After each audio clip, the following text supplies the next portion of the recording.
It's just our second stop, but this was gonna be fun. Tonight, our journey continues to the Rust Belt. And if you're looking for real fans and a real city that represent what this country's all about, you really don't have to look much further than Cleveland, Ohio.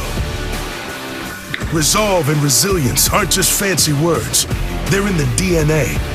The Cardiac Kids, a river on fire, a fan base tortured by, well, a lot. A team that was beloved, left, came back and was beloved again, reveals the people of a city who have no time for pretense.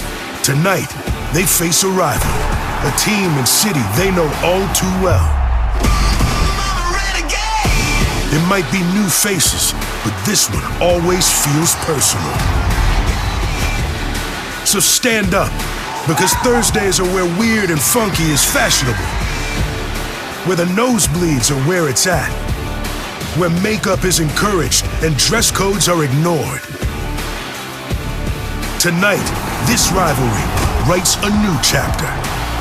Steelers, Browns, it's Thursday Night Football from Cleveland, Ohio.